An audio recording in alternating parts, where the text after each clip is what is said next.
Hello, my friends. Justin here. Welcome to episode 54 of the Chocolate Croissants podcast. Our guest today is Adam Janzi. Adam is an eclectic musician who does these incredible drum and percussion covers on YouTube. Adam is also the drummer of the Copenhagen-based quartet Vola. This episode is like classic Chocolate Croissants. We dive into a lot of the common topics that we often get into on this podcast, and that includes being a self-starter, the effects of social anxiety, facing your fears head on, death, and really so many more. Adam is truly more than one of the best musical minds around. He's introspective, he is ridiculously mature, and he really is wise beyond his mere 24 years. You may need to listen to this episode really few more times than just once to ensure that you grab all of the nuggets that Adam provides. Quickly, before I let you go and take your first spin of this episode, I want to give a quick shout out to Rode microphones. I'm currently using their NT USB microphone that I can simply hook up to my laptop and open up a program, and I'm good to go to do this recording. So check out Rode, RODE.com. Check out everything they have to offer. Snag an NT USB and start your own podcast. Go for it. I dare you. And with that, I will leave you to take that aforementioned first spin of episode 54 with my man Adam Janzi.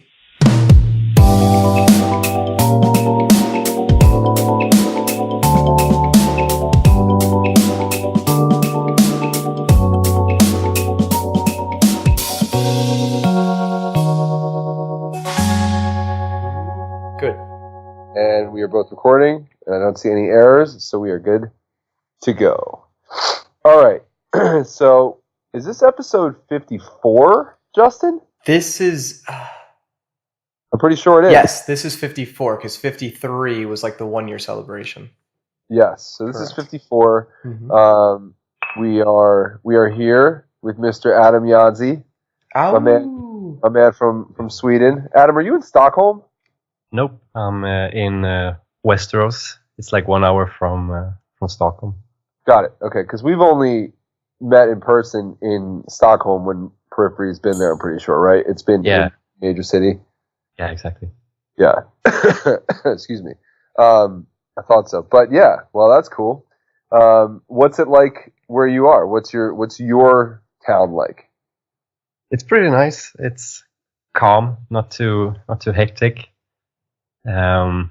It just stopped snowing here in Sweden like a week ago. Wow. So spring is finally here, but it has been quite a lot of snow and just nastiness. Is it cold? Like December. Yeah.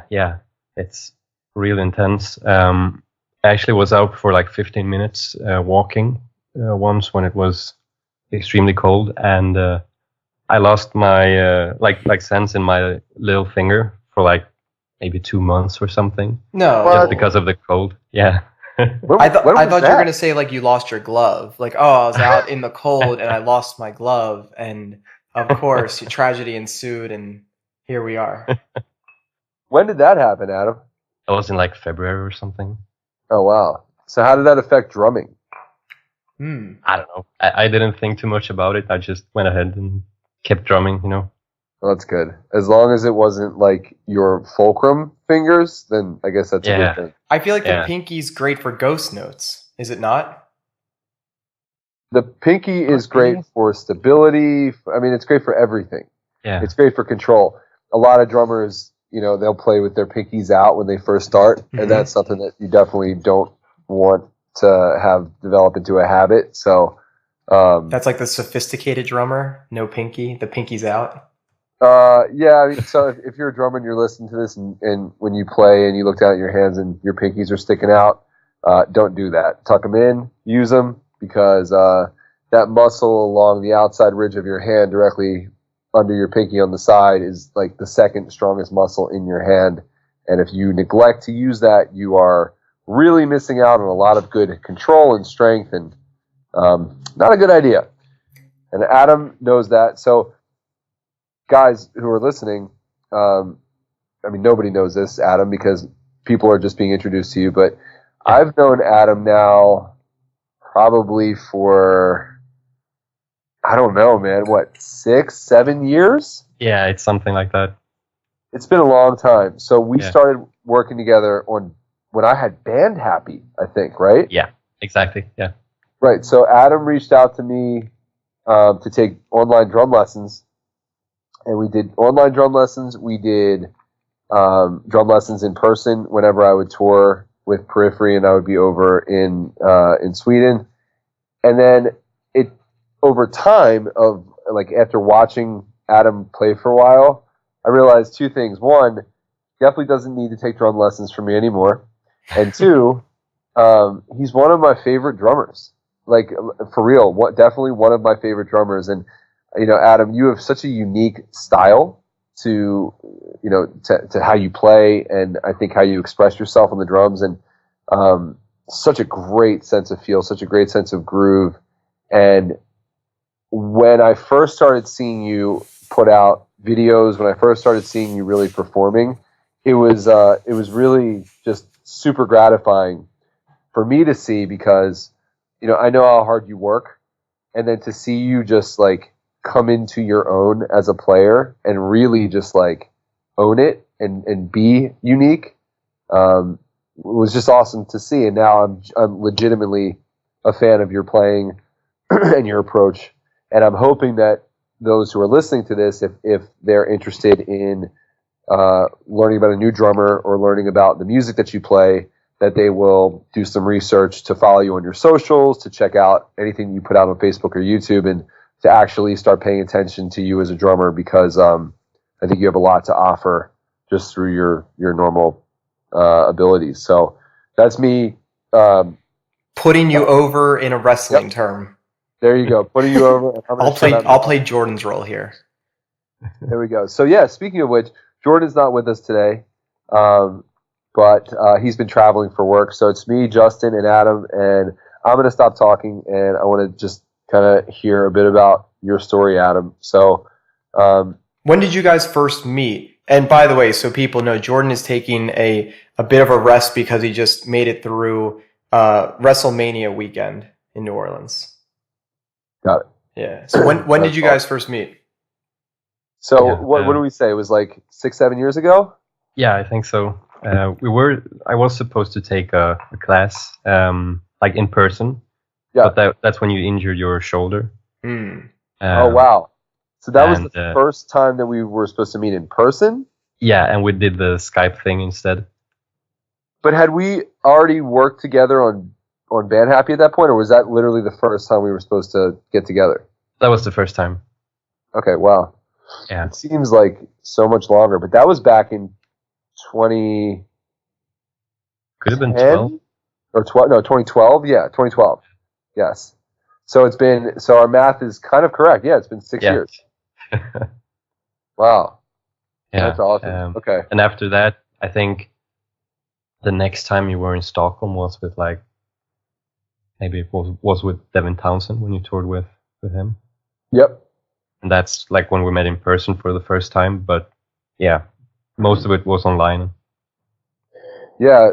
Justin, Adam and I worked together a whole bunch. We did a lot of stuff.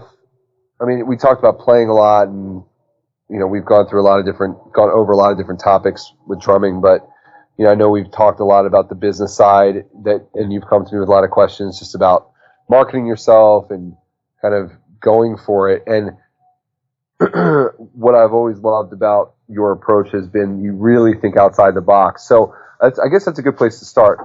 When you started filming videos of yourself, one of the things that was really impressive was your multiple camera angles on you playing instruments that are not traditional instruments by any means. So how did you think of that? And like, what are some of the things that you've just kind of discovered to be instruments that you wouldn't actually normally expect? Like it just first started with like small things like an egg and like a normal shaker. I just started, thinking about how could I incorporate that into metal.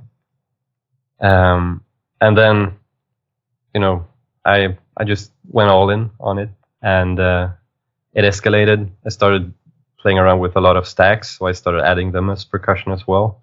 And I started, playing with toms as percussion, and it just went on from there.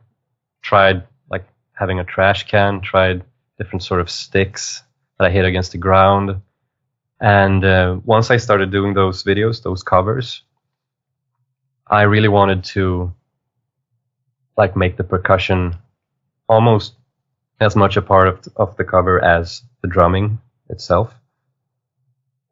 So yeah, I like there wasn't really a like one serious big thought behind it. I just tried different things, went all in, instead of like putting down some sort of idea in my head before I tried it. I always tried everything.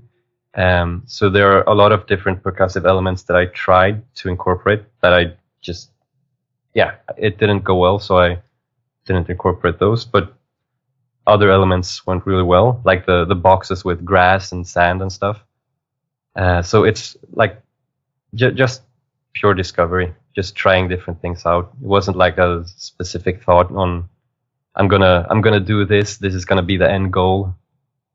I just explored basically. I think Oh, go ahead, Justin. Sorry. I think that's a really great approach to anything you do in life. I think it's easy to not chastise yourself, but it's easy to come down on yourself for an idea without even trying it, right? I think it's very important in life that any idea you have with, the normal constraints, of whatever you're doing, of just going for it and seeing what happens, because you never know what might be on the other side of trying something. And of course, like you just alluded to, not everything is going to work out, but I think it is important that if you have an idea that seems, half logical, seems like it could make sense, if you have the ability to go forth and just try it, why not? You might, have a happy accident. And I'm sure that's happened multiple times for you. I'm curious for you to go back.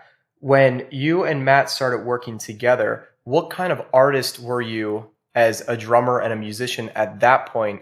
And what were you leveraging YouTube? Were you making videos at that point? Were you playing in bands? Where were you as an artist when you and Matt first met?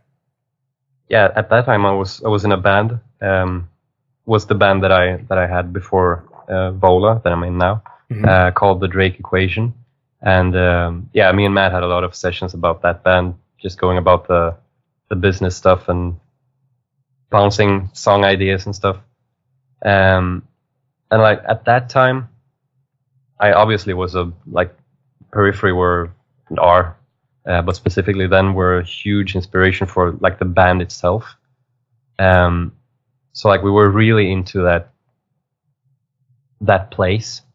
And as a musician, as I am today, I was like hungry to learn, hungry to do different things, but I definitely wasn't as confident in my drumming as I am today, and I wasn't as independent. So I've really matured since then. But I'm sure I'm going to mature a lot more, of course. I'm still I'm barely 24. But like back then, I had so much to learn. And I guess the good thing is that I wanted to learn, so I could soak it all in, Yeah, I always try to think of that concept of like the martial artist. Like no matter how good you are at something, you should always go in with the mentality of being a white belt, which is like the beginner, like the uber beginner. Because you never know, just creating that openness in whatever you do, no matter how good or how seasoned of like a veteran you may be at something, what you may learn by going in with that beginner mentality. I think that's awesome. It's a great way to approach things. At what point did you then pivot towards doing these videos and doing these covers of songs that, I think it's really interesting, the climate of the Janzi tech metal scene at how technical it actually is to play those songs. And to start with, if those are the songs you're going to cover, then the learning curve is so high, yet the payoff is so rewarding because I mean, look, if you can play those songs, you can probably play almost any genre. And I think it's interesting. I always think back at the stuff that I played as a bass player and guitar player growing up. It was way easier.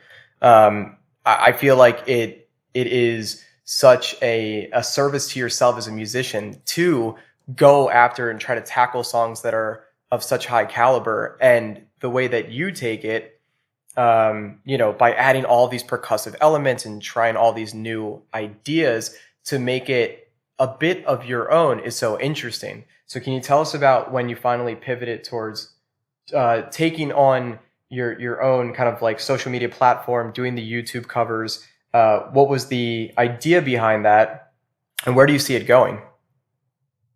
Yeah, this is kind of funny because I've drummed for like 10 years, and when I started, I borrowed my little sister's camera and I put it up in my bedroom where I had my drum kit. Mm-hmm. So I have like drum covers up on YouTube from when I only played like 6 months and stuff. And I did those for like maybe a year or two, and then life happened and I just stopped doing them. So that's something that has always been with me since I started drumming. Like the first thing I played on a real drum kit was a Korn song. So like playing to other songs and learning them, that has been at the core of this whole thing. And yeah, like recently when I started doing it again, I think it's maybe 2 years ago or something. I wanted to go back to that joy that got this all started. And that's basically at the center of it. And with these most recent videos, the percussion element like gave it a new spark of life, Of course, yeah. It's super impressive. Just for reference, just because I'm curious, what was the Korn song that you covered? I remember how it goes. I just don't remember the name. Blind? Was it old Korn or newer Korn? No, it was newer Korn from the Right Now CD. Got it. One of the end tracks. I don't remember the name though. There you go.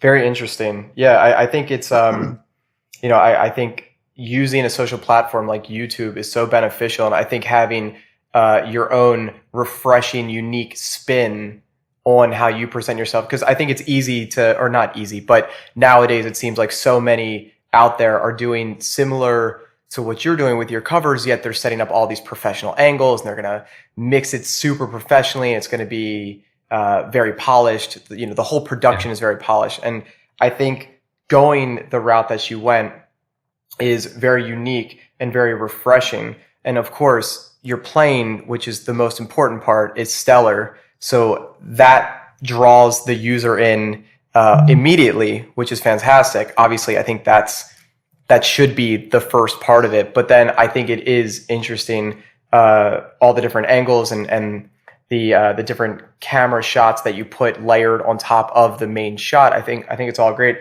I would be curious to see you go back to your sister's original camera now and do some more with just the camera, because I feel like if somebody went, this is almost like, I guess, like when someone shows an old film on like the millimeter kind of setup, versus whatever it is now. I think it's interesting to kind of do a throwback. This would be like you recording to tape or something. Yeah, for sure. Right? Maybe that'll be the next project. Yeah, it could be. So Adam, one of the things that draws me to enjoy watching any drummer is their natural approach to feel. I've told you this before. I don't care about chops. I'm not really like the guy who gets excited by watching people who can play super fast or anything like that. What really gets me is the emotion that goes into the performance. And with you, I think you have that in spades. I mean, it really shows. So I guess my question to you is, it's a two-part question. So one, when did you like decide to let go? And maybe this was something that you've had forever, but if it wasn't, when did you decide to just let go and just like let all of your emotions out through your drumming? And then two, is there or are there certain things in your life that do inspire you to perform with the kind of emotion and intensity that you do? So that's a two-part question, but hopefully that makes sense. Yeah. I really like that you like can feel the emotion, because it's definitely there, and it's a big part of my drumming and of my like drive as a drummer. Yeah. I've always had an emotional approach to music. I just haven't been able to show it until kind of recently. And yeah, it was about like personal maturity. I really needed to kind of find myself and let go, like just by myself, not behind the drum kit, but just on my own. And a few things did happen in my life that just kept going in that direction, and then finally it just snapped, you know. And now it's like the big push for me in music, the motion that I could like show with the music that I could create, that other people could perhaps feel through music, because that's something that I've always felt is like central when listening to music. So yeah, I mean, I could go in depth on what kind of stuff happened. Yeah, please. That was my next question. I mean, I'd love to if there were major milestones or markers in this journey of yours that really pushed you in that direction. Yeah, the big first milestone. Like I said, I always had like these emotions kind of building up, but I never showed them. But when I lived in Stockholm, like maybe 3 or 4 years ago or something like that, I didn't feel too well overall, like physically and mentally. So I lost like sense in my back, and like I literally couldn't feel my back if I put my hand on my back. And I got like extreme social anxiety and stuff, like way over the top. My fridge could be completely empty, and I just couldn't go to the store because like people looking at you just like physically hurt. And apparently I was pretty depressed too, but I didn't kind of notice it myself. I do see it now looking back. And yeah, I had to go through a lot of tests because, yeah, like the biggest warning sign was me losing sense of my back. So we thought it was like cancer and stuff and all kind of crazy stuff. But apparently it was vitamin D deficiency. It was like I almost had none vitamin D. Wow. And that can mess you up pretty bad. So like, yeah, the physical stuff was directly correlated to that. The mental stuff just like kept going lower and lower in connection to that. And I was going to say, was the social anxiety stemming from the physical challenges that you were having? Not really. I've always had some sort of social anxiety, but it just went to the extreme, basically. And like the thing with vitamin D deficiency is that it can definitely impact you mentally by like introducing new things, but also like kind of enhance the things that you already have there. So like a touch of social anxiety can become extreme, and like a touch of not even depression, just if you're feeling a bit down, can like become extreme depression. And I even like started having mild hallucinations for a short period of time. So like it didn't, the physical and the mental stuff didn't like connect to each other, but it kind of stemmed from the from the same problem. The vitamin D deficiency is so interesting. That's Yeah. we think here where Matt and I are in like the northeast of the United States, or anywhere that deals with a winter, because we get 4 seasons here, and you deal with this like seasonal affective disorder where you're not getting enough natural sunlight, which creates natural vitamin D3, which is the like bioavailable form of vitamin D that we use within our bodies. And it's really interesting. I think vitamin D, I mean, if I remember correctly, all the stuff, it's like controls like 1,000 different metabolic pathways, including serotonin, which would lead to happiness. It could cause depression. A vitamin D deficiency, depending on how you're getting that, and that could be from lack of sunlight if you're not supplementing or getting it from somewhere else. You could have bone issues, like bone tissue issues, and it could lead to like soft bones and skeletal deformities, all these things. And it kind of does sound like this deficiency could have been really the culprit, or like the common thread that led to a lot of the issues that you're facing, the problems in your back, some of the social anxiety you're dealing with. Where you are, you've been in Sweden your whole life, most of your life, right? Exactly. Yeah. And it's true, right? If I remember correctly, that there are times you only get 4 hours, 6 hours of sunlight a day. Is that right? Yeah, that's right. And like during the winters, when it's like that, when you work 9 to 5, you're indoors. If you work indoors, you're indoors when the sun is out. So you go to work and it's completely dark. When you go home, it's completely dark. And also another big thing is if like you're not from the north genetically, then your genes haven't adapted to that climate.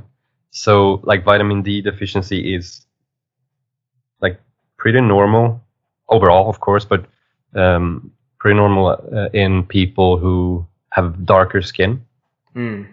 And yeah, so that's another thing that kind of made this worse for me, since I have brown skin, and also since I like to kind of sit indoors, so I wasn't too keen about going out into the sun.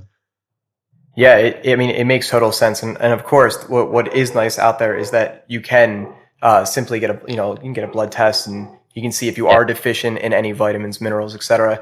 And if you are, of course, you can supplement. Nowadays, there's tons of supplements you could easily take, however many international units of vitamin D that you would need, and hope that would mitigate or eradicate the issues that you were dealing with. But what actually happened to get over all of this?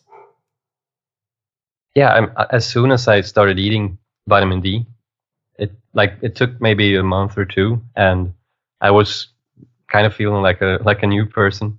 All the physical issues were gone, like completely gone. And the mental stuff, like of course you always have that with you, but I definitely felt healed in a way.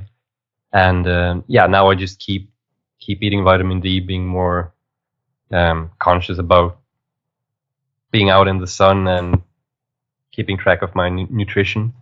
But yeah, that stuff is always there, the mental stuff, and that's kind of, to get back to your point, Matt. It's one of those things that really allowed me to kind of let go, because it was such a like crazy fluctuation in emotion, like from 1 month to another, I was like completely changed emotionally. So I don't know. So something about that just pushed me into being able to express myself more.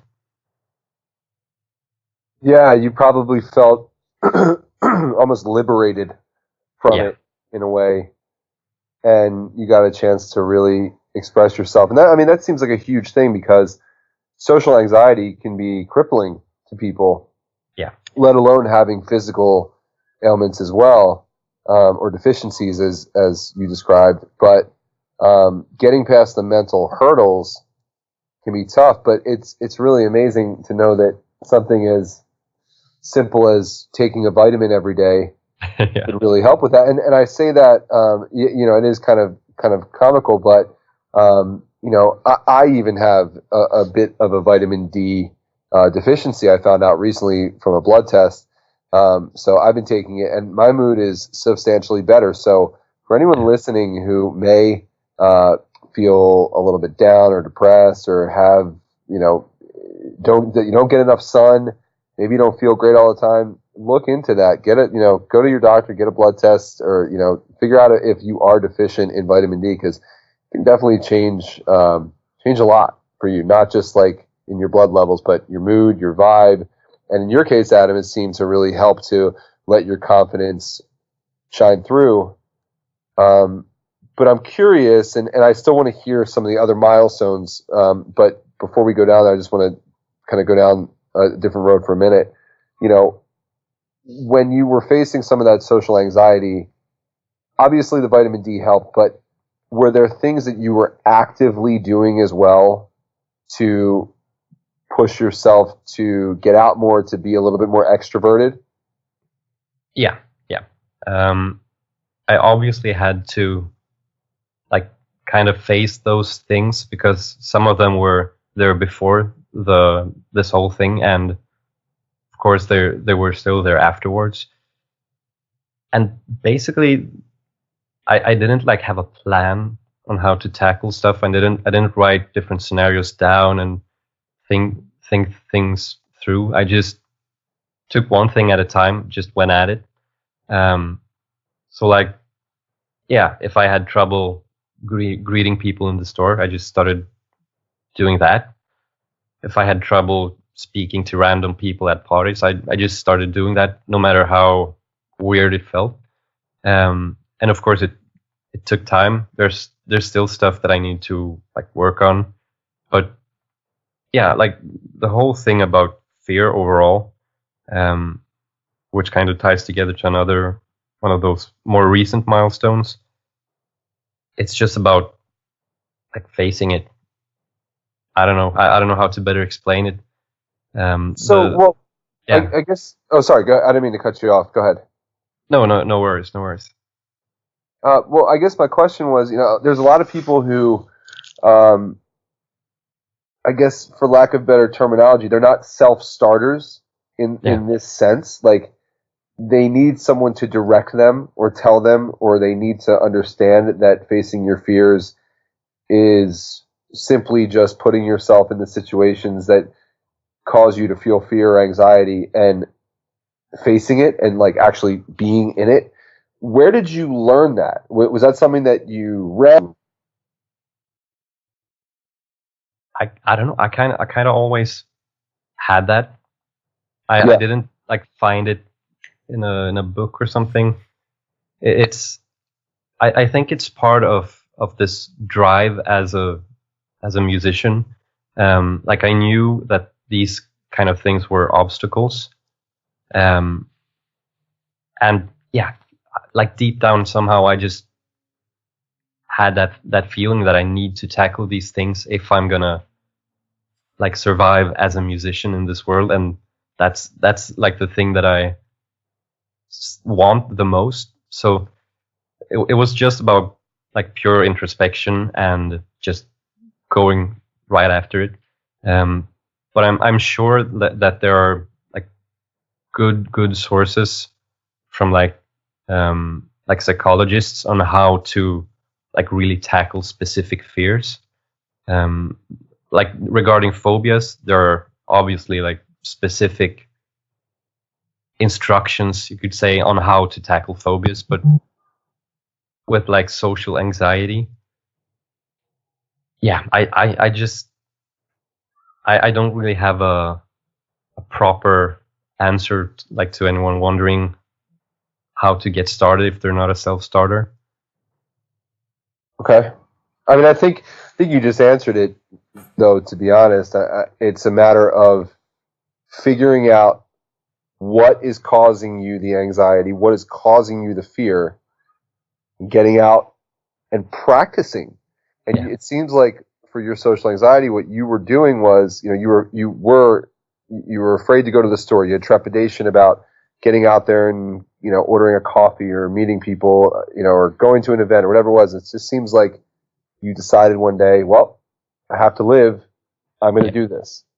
And do you still feel any of that fear or anxiety now in those situations, or do you feel like you've completely conquered it? I don't feel like I've conquered it because I don't think that's a real possibility, really. I feel like I've taken control of it, but it's always there. But I can like stare right into the whatever problem it is. But when I haven't slept, I haven't eaten, when I'm feeling down, like let's say I have a really really bad day, no sleep, no food for some reason, and it's a shitty day, then it can be quite hard to tackle those things. So it's like something that's always going on. But the more I tackle different sorts of fears, the more it translates into each situation. So I'm like kind of stacking up on you could say like fear resistance. I don't know. In different scenarios that aren't related to each other, but like just having that experience of going into fearful situations and taking control of it, it translates to every sort of scenario. So that's if I'm gonna give like concrete advice to someone struggling with this, just pick one fear and just try to take control of it. Don't try to make it disappear. Try to like live with it, look at it, feel it, and really get to know it. Whether it's fear of the dark, or fear of social situations, or one of my fears, which is fear of spiders. It can be like more everyday stuff like that. But yeah, just walk straight into it. Like if you're afraid of the dark, just walk straight into the dark. Just really try to take control over that domain, I think that really is sage advice for anyone dealing with fear of anything. Not trying to run away with it, actually trying to face it, maybe identify what is going on, what are you actually afraid of. And hey, look, specifically if you're like arachnophobic and you're afraid of spiders, it might be finding like a really cute spider or someone who handles spiders to introduce you.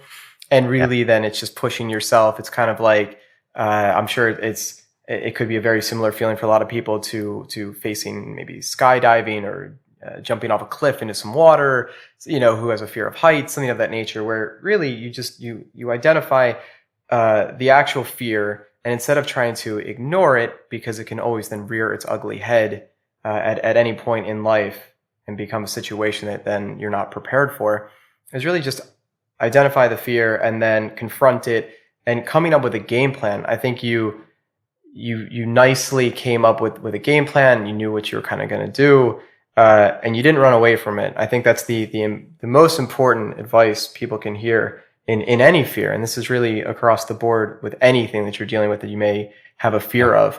I'm curious now that you do a lot of stuff where you're engaged through social platforms where you may not have to go out and face the social anxiety fear. Did you recognize this fear and confront it by pushing yourself out of maybe your comfort zone of staying in? Were you playing the introverted card and just staying indoors more often, not going out? What did it actually take for you to step outside the comfort zone? And even now, as you pivoted towards now playing in a band and playing shows, you're touring a bit and you're playing festivals, what have you learned from those experiences to help you, if you haven't fully gotten over it, what have you learned to help you deal with it as you know that you have to deal with it? Yeah, that's a very big chunk of very big part of my life to kind of cover, because this whole year since I joined Vola has been so I don't know. It has been such a big step towards social freedom. Maybe I could call it that. Yeah. I have really, really, really tried to, no matter what, like I've made a pact with myself that no matter what happens, I'm gonna keep going down this path that I've chosen and just not look back. So like the big thing that has been done lately for me was not to go into like my own shell and just think things through. I have, like you said, try to put myself out there more and more. Like once again, confronted the fear, or it doesn't even have to be fear. It can be that small voice just telling you that that's not good enough, or that's not inspiring for people, or it doesn't sound as good as it could. Even though another part of you is satisfied. I've just made that pact with myself that I'm gonna go through with it no matter what. So with these covers and this Vola, this whole year with Vola, the whole thing has kind of the whole thing has happened thanks to that like pact strategy. I've had numerous times when I finished a cover, I've finished mixing it, filming it, it's all done, and I'm just not, like, there's that voice just telling you that that's not good enough. Look at those mistakes, listen to that, it doesn't sound that good. And many times that kind of wins me over, and I think, like, if I had the choice, I wouldn't put this up, but that pact that I've made with myself doesn't allow me to back out. So like that kind of pact strategy has kept me going, and with this Vola thing as well, it has been a huge social boost, since I had to, like, before I even started playing with the band, I had to fly out to a different country and meet with them, hang out with them. So like for an introvert to do that, like, these are people that I hadn't met at all before, and now I'm gonna stay at their place. I'm gonna hang out with them for like a day straight, and yeah, at the same time, like we're seeing if we're if we fit each other socially, to like if it works to cooperate. So like that was immense social pressure that I would have backed out of if I didn't have that pact telling me and telling that voice that no matter what, I'm gonna go through with it, get it done, and if it doesn't feel good afterwards, then I've done it. I can make a choice afterwards. But most of the time, it feels good when you've done it. It's like going into a pool.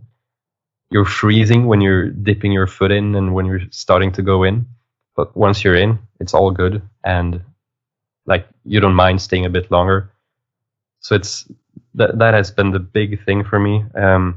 I think it wouldn't have ended well if I would have like went into my own shell and kept being introverted, you know. That's such a good way to describe it, Adam. Like the pool analogy. You're right. You know, it's like when you dive in fully, it's like cold on your body for 1 second, but then it's like refreshing and you feel good, and you can sit with it. So again, I still want to hear more about the milestones and challenges that pushed you to the place you are now. But real quick, just to provide some context, how did the Vola gig even come about? Like what things happened that landed you in that opportunity to audition and then subsequently get the gig? Yeah. So basically they had like a stand-in drummer for a while, and then they wanted to find a permanent member, and they had a few festival shows, and they started looking for different drummers, The band is from Denmark, so Sweden is like a neighboring country. So that's why they started looking in Sweden and Norway and stuff. And they put out a Facebook post in a Swedish drum group asking for, asking for interest, basically, if someone would want to try out. And I saw that post. I think it had like one like, so it almost went by unnoticed. And I learned a song, sent in the cover of the song. So just to tie it to my covers. This is one of those scenarios where I prepared for something, but I didn't know what I prepared for by doing these covers. So I mixed them myself. I recorded myself, and all of these covers were like a learning period, and they still are. So when that moment came, when I saw that post, I was already prepared to learn the song, record it, mix it, and send it in. And that's basically what I did, and they liked it, so they wanted to meet me and try out those summer shows. And after the first show, it was a festival in Germany, everything felt good. I thought everything felt awesome with the band, and they asked me to join, basically. That's great. That's cool. And I mean, good for you for putting yourself out there and putting in the time to prepare.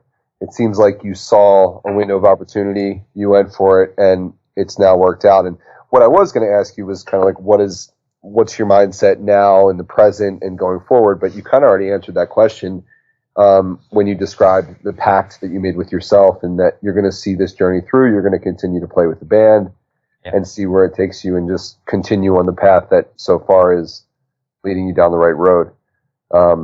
So that's awesome. But tell me more about some of the things that kind of puts you in the position that you're in now.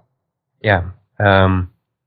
So one of the big things that happened last year was that my dad died a year ago. And that was like a big slap in the face by reality. That, since then, I think I've changed the most as a person than any other period of time in my life. I think the rest of my family could say the same. It was just such a big change, not just my dad not being here anymore, but also the experience of seeing what death looks like, basically. So he died in cancer, and we got to see the whole process. And I'm also like I also look a lot at details, so I got to see how the rest of my family reacted, and specifically my mom, how she took the whole thing. And she, of course, she grieved, but I think she was the strongest person in the family. She didn't enter any destructive behavior. Like she took care of herself. She gave herself time to heal, and then she moved on with life. She took on the lessons from that whole thing. She knew that she had good years with my dad, and took those memories to heart, and just went on with life, basically. And seeing that, I knew I couldn't, back down, and kind of, I couldn't kill myself over it. I had to obviously let the whole thing heal, but I couldn't let that thing stop me from doing what I want to do. And that was like a month before this whole Vola thing. So it was really crucial for me to push through that whole ordeal, and also learn the lessons from that whole thing. Look at the look at the life he lived, look at the things he did, and think the things that he wanted to do but couldn't do. So there was like some bitterness with it, because there were a few regrets, a few things that he didn't have the time to do. And I think the only right thing to do is take that as a lesson to remember the good stuff, but also look at the bitter reality as it is, and take the lessons to heart.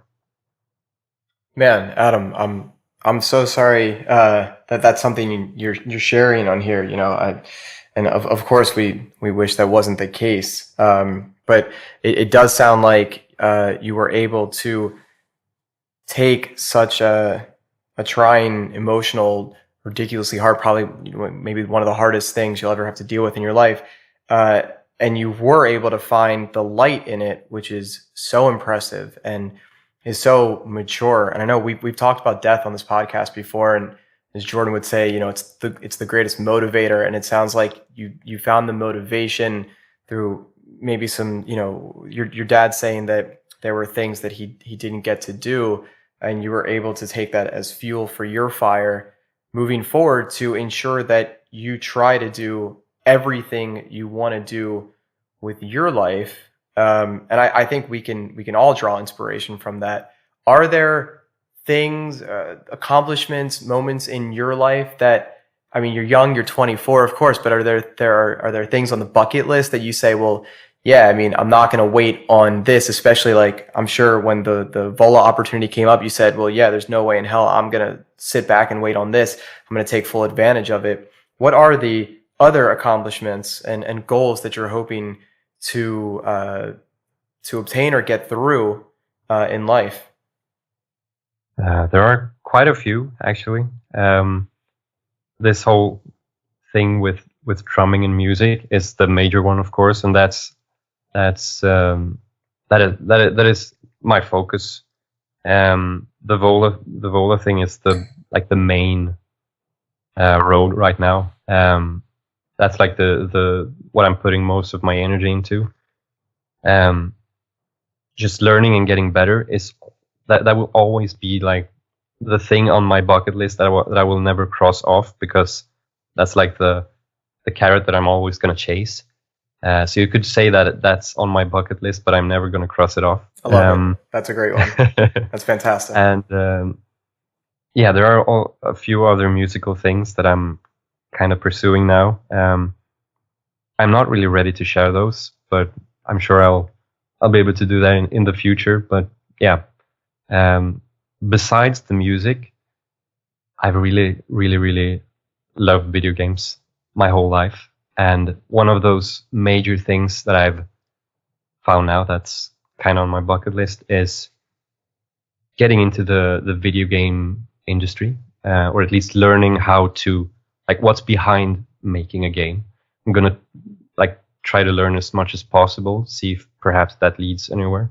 If not, I've tried it, and that's the thing that's on my bucket list, to try it out.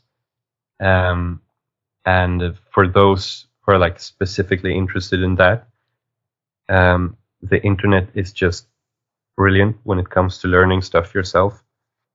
There's Unreal Engine. It's a video game engine that's free, completely free. There's tutorials out. It's like no matter if you want to learn this stuff, if you want to learn music or whatever, there's always tutorials up on YouTube. Either the company itself, putting out tutorials for free, or other users sharing their knowledge.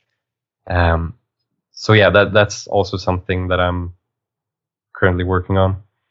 I'm sure Matt can attest to this as well, but I can think of a few people that are in the video game world, the video game industry, at different capacities. I'm sure we can think of some people and build some bridges for you. Even if you just want to pick their brain and ask them a couple questions about it. Ah, that's awesome. Yeah, of course. Yeah, I can definitely think of some people. Would it be cool, or would it satisfy that scratch you want to itch with the video games if Vola ended up just with a song in a game that you loved? Hell yeah, that would be crazy. Would that be enough? I don't think that would be enough. I think that's one of the issues that I have with a bucket list, is that it means that you reach a goal and then you're done with it. Right. And I don't know, I'm more prone to having goals that aren't impossible to reach, but that always like change and always go forward as you go forward.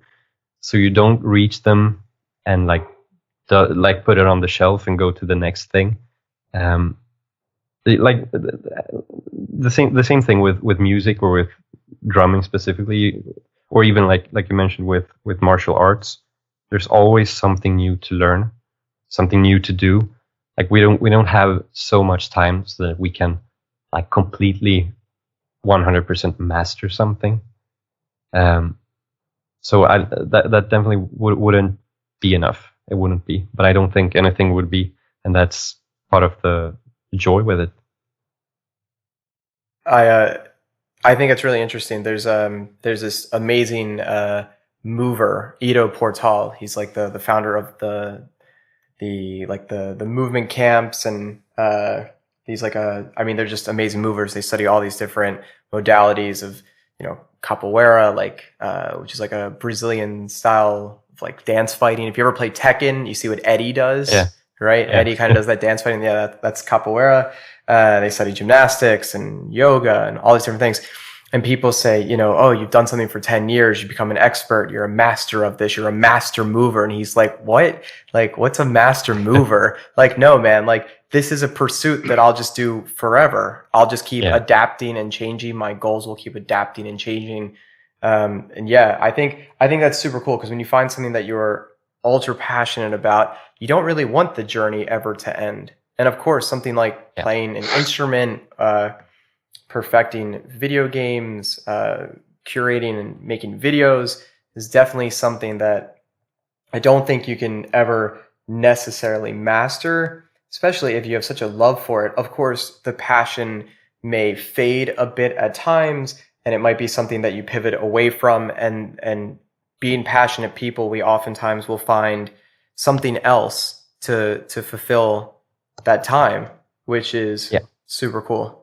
And then when we're itching for it, we can easily come back to it, which is cool. Yeah, exactly. Right? Exactly. Yeah.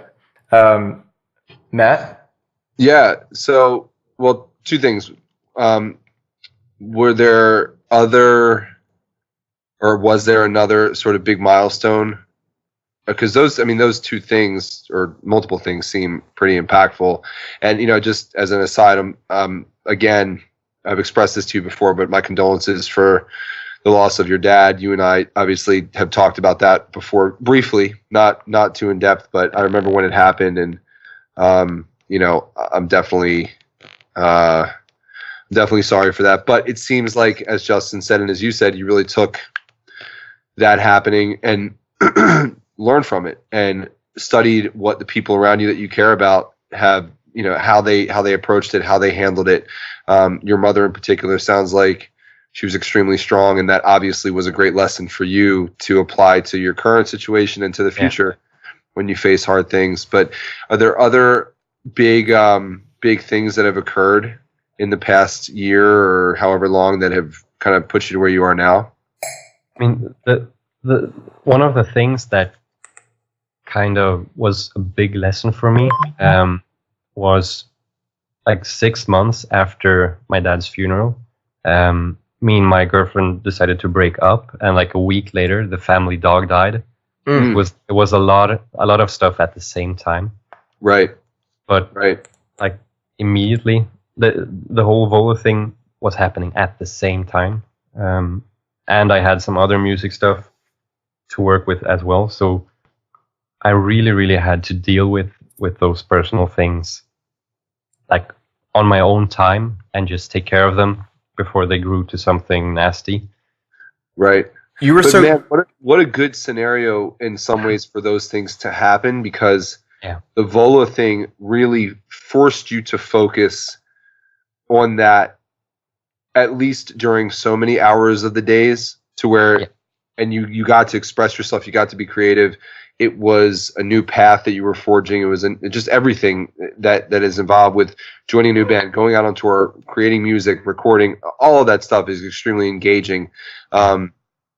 So it's a good thing. And then also, yeah, it can, as you said, it's something that either forces you to deal with the shit you have to deal with in the free time when you're by yourself, or you don't ever deal with it. And I've struggled with those things too.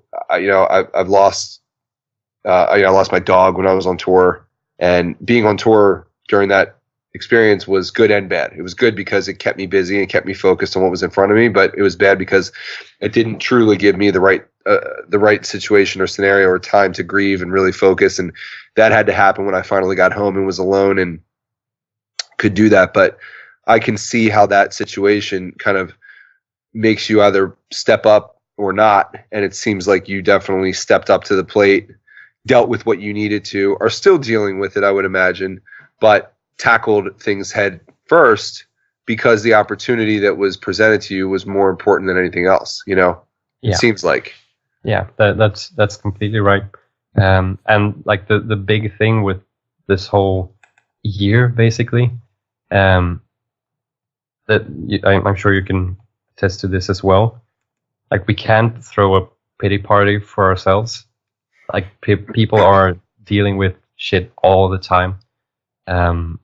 We can't just, like, be sad over ourselves and then blame other things when we don't take the opportunities that come along.